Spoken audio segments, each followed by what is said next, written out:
Hi, everyone. My name is Kevin Owocki, and I am the founder of Gitcoin. And today I'm going to be talking about our efforts to decentralize Gitcoin from a company into a DAO. So I have three main points that I want to get through in this quick 10-minute presentation. What is Gitcoin? Why are we decentralizing? And how are we doing it?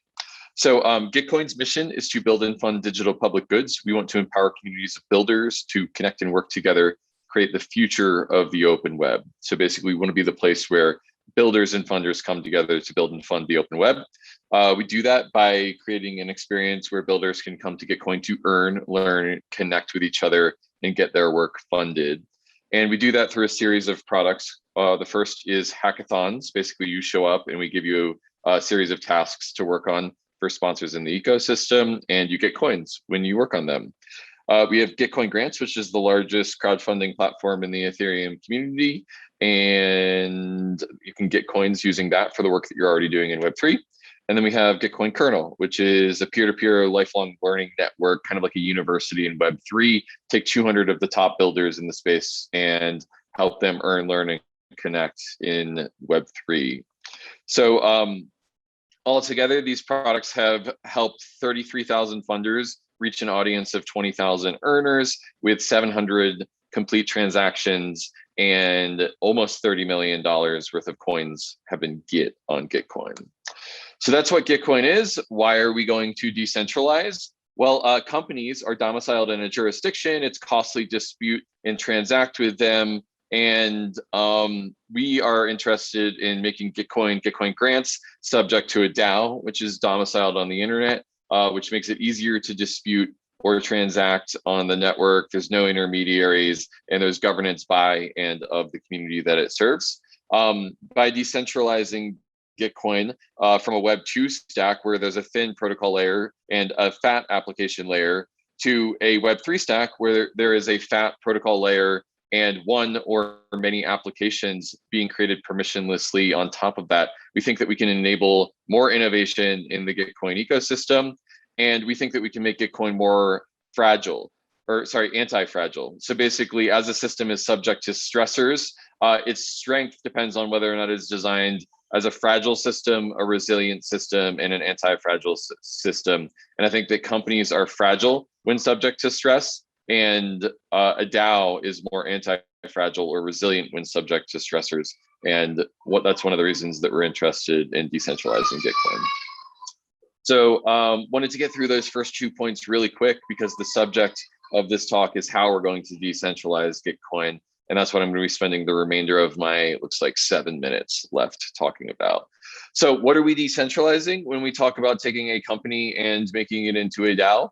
Well, in the case of Gitcoin, we will be decentralizing the governance and then the computation, the development, and the economics of the network are all things that we're looking at decentralizing, subject to a regulatorily compliant way of doing that.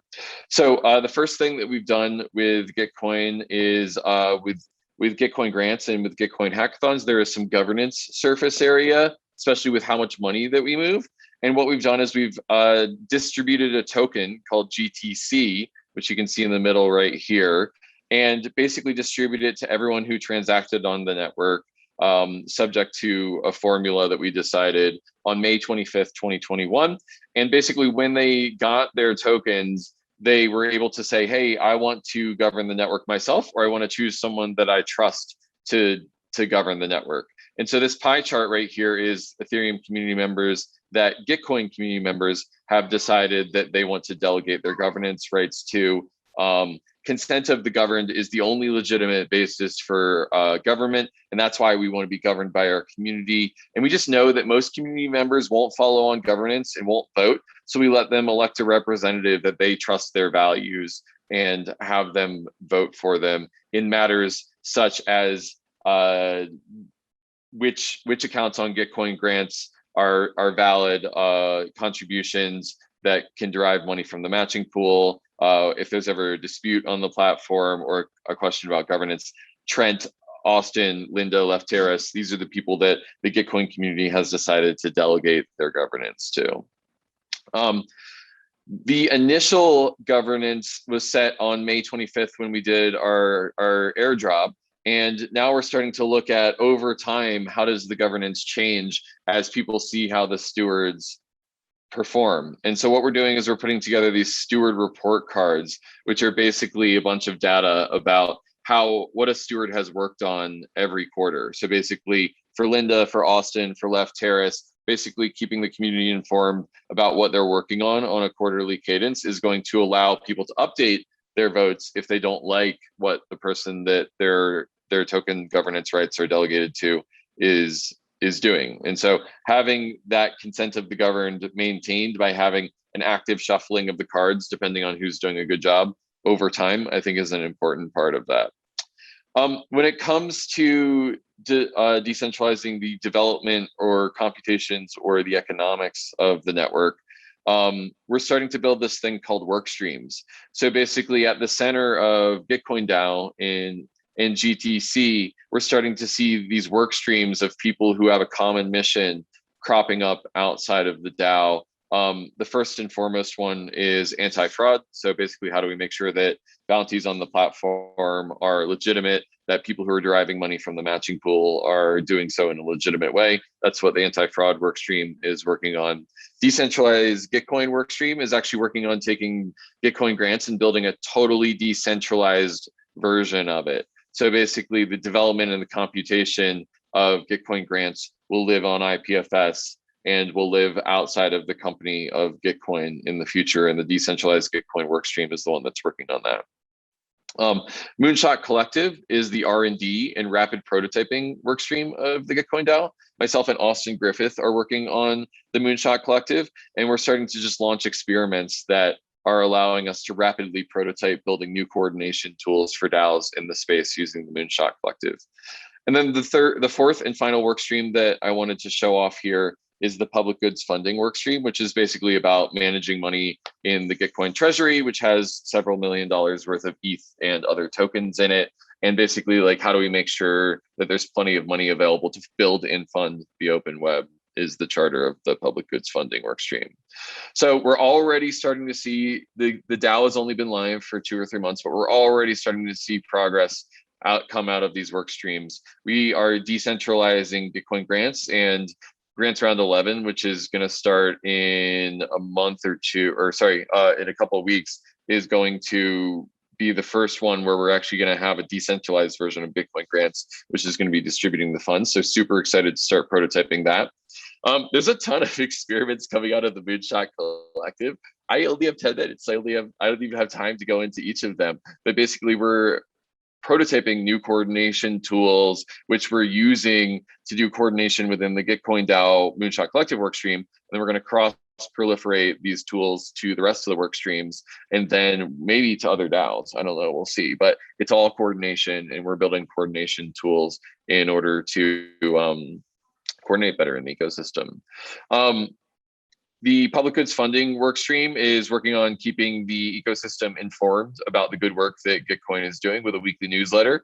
And we're also talking to other DAOs about what would it look like if we integrated deeply with you, whether that means governance right swaps or talent swaps or just working together to make the ecosystem better. The public goods funding work stream is working on that.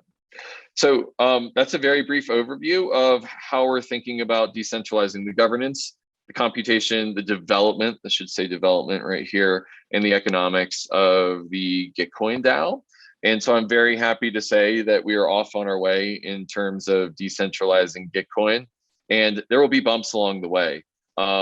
People may think that building a DAO is just this sort of easy thing where you take a company and on an even spectrum, move it into a DAO. But when you're actually building a DAO, there's a ton of setbacks, but there's also moments of exuberance and living in the future and building what's missing. And so I think that Gitcoin's mission and building a Web3 native place where public goods can be supported and that open source software can be built is a really high cause for me. And so getting through these challenges is something that we're all going to do together. And it's because Gitcoin's mission is worth it. And we want to support builders in the 21st century with Ethereum-based technology. So if we were successful, then we will build for the public good.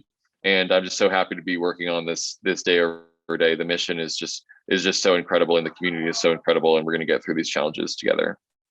So thank you so much to the EDCON team for having me here to talk to the community about how we're decentralizing Gitcoin. I hope to see you all in person at EDCON when the pandemic is over. One of my favorite experiences was in 2018, going to EDCON in Toronto and meeting all of you for the first time back then. And I hope that in 2022, I get to see everyone in person. So thanks again. Thanks so much. And I'll see you on the Ethernets.